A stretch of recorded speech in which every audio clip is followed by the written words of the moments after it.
give us a little more clarity on the tariff timing? You said that the reciprocals will take effect tomorrow. Yes. Does that include the new auto rates, for instance, on Japan, Korea, the EU? Is this all coming effective tomorrow? So some of the countries you just mentioned, Japan, South Korea, they have bespoke trade deals that the president cut, which, just to backtrack for a second, Josh, we promised that the president would negotiate with countries all around the world to cut tailor-made trade deals depending on those countries' challenges, how badly they've ripped off the United States of America and our manufacturing industry and our workforce in the past. And he has done that. Of our 18 major trading partners, 2/3 of those trading partners have a deal. We've sent out 17 letters to countries around the world. And the rest of those countries that either do not have a deal or have a letter, they will be hearing from this administration by the midnight deadline tonight. So yes, tomorrow, August 1st, the reciprocal rates will be going into effect. If more deals are cut between now and midnight, I will never count out the president. You've seen him do it before. He cut 3 deals in one day very recently. So we'll see what happens. I do know foreign leaders are ringing his phone, realizing this deadline is a real thing for them tomorrow, and they're bringing offers to the table. Just on the tariffs, what are the logistics for imposing those? Does the president have to sign an executive order tonight? What's the timing? Yes, and he will be signing an executive order at some point this afternoon or later this evening. And there's some of these countries that have they all had contact with U.S. officials, or are there some countries that are going to get letters that have had no opportunity to negotiate with the United States? Well, there's a lot of countries that I know have reached out. I believe it's upwards of 200 countries around the world have reached out to the trade and tariff team. Of course, as I said previously and the president said, we're going to prioritize our key trading partners, which we have done. Like I said, of the 18, 2/3 of those we have cut these tailor-made deals with. But I do know that the trade team has been working around the clock to try to be in correspondence with as many countries as possible. But if they haven't heard from us yet, they will in the form of a letter or an executive order by midnight tonight. U.S. and South Korea tariff negotiations. At the tariff negotiation between South Korea and the United States concluded yesterday. President Trump stated on his SNS, Truth Social, that he would announce the specific details of the investment in the United States at the South Korea-United States summit in 2 weeks. My question is this tariff negotiation a final agreement, or is further negotiation necessary? Well, yes, as you know, the president met with representatives of the Republic of South Korea here at the White House yesterday, and they did, in fact, reach a deal. And South Korea will pay a 15% tariff rate, including 15% on autos, while providing historic market access to American goods like autos and rice. Korea will purchase $100 billion in American energy by 2028. And the centerpiece of this deal is that South Korea has agreed to invest $350 billion at the president's direction to revitalize American industry. 90% of those profits will go to the United States government to help pay down our debt and for other matters at the president's choosing. So it was a very successful meeting yesterday. For the countries that don't have a deal yet, should we be looking at the April 2nd chart at all? Or is he negotiating and talking about having a set tariff rate, 10%, 20%?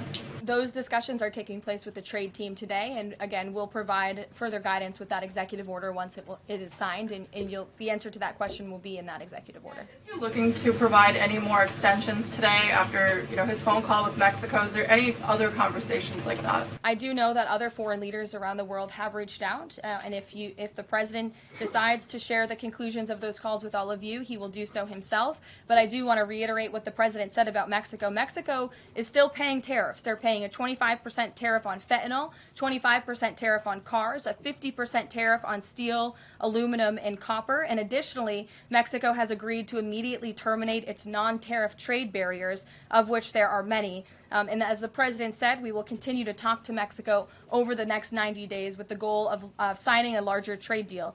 The key to this, again, is Mexico has agreed to terminate those non-tariff barriers and to continue to work with us in good faith. President Trump has indicated he's been looking at either 15% or 20% baseline universal tariff. Has he landed on one of those yet? I won't get ahead of the president on that. Is the president at all considering extending the August 12th China deadline at all? Is that in consideration? administration? So, look, on China, you heard from the president on Air Force One when we were returning from Scotland. You've heard from the Treasury Secretary as well, Ambassador Jameson Greer. They just spent 2 days in Geneva for their third round of talks with China. And the current policy, the current trade program that we have going with China right now, as it stands, will decrease our deficit by $5 billion this year. So we are moving in the right direction when it comes to China. And Secretary Besson and Ambassador Greer continue to be in direct communication with our Chinese counterparts.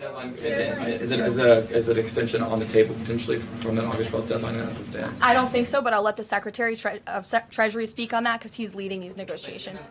Have you talked with the president about his position on the stock trading ban bill before Congress? He obviously had pretty loaded comments about Senator Hawley. There's some reporting that they've since spoken. What is his position on the current status of that bill? The president has spoken to Senator Hawley, who called him, and the president took that call. As the president said in the Roosevelt Room yesterday, conceptually, he of course supports the idea of ensuring that members of Congress and United States senators who are here for public service cannot enrich themselves. And the reason that this idea to put a ban on stock trading for members of Congress is even a thing is because of Nancy Pelosi. I mean, she is rightfully criticized because she makes, I think, $174,000 a year, yet she has a net worth of approximately $413 million. In 2024, Nancy Pelosi's stock portfolio, this was a fascinating statistic to me, grew 70% in 1 year in 2024, and her portfolio outperformed every single large hedge fund in that same year, and even more than doubled the returns of Warren Buffett's Berkshire Hathaway. So I think the president stands with the American people on this. He doesn't want to see people like Nancy Pelosi enriching themselves off of public service and ripping off their constituents in the process. As for the mechanics of the legislation and how it will move forward, the White House continues to be in discussions with our friends on Capitol Hill. We heard President Trump criticize President Macron and Prime Minister Starmer for their statement about recognizing a Palestinian state. What is the president's position on recognizing a Palestinian state? On the second question about a Palestinian state, the president expressed his displeasure and his disagreement with the leaders of France, the United Kingdom, and Canada. He feels as though that's rewarding Hamas at a time where Hamas is the true impediment to a ceasefire and to the release of all of the hostages. We are proud to announce that the construction of the new White House ballroom will begin. For 150 years, presidents, administrations, and White House staff have longed for a large event space on the White House complex that can hold substantially more guests than currently allowed. President Trump has expressed his commitment to solving this problem on behalf of future administrations and the American people. The White House is one of the most beautiful and historic buildings in the world.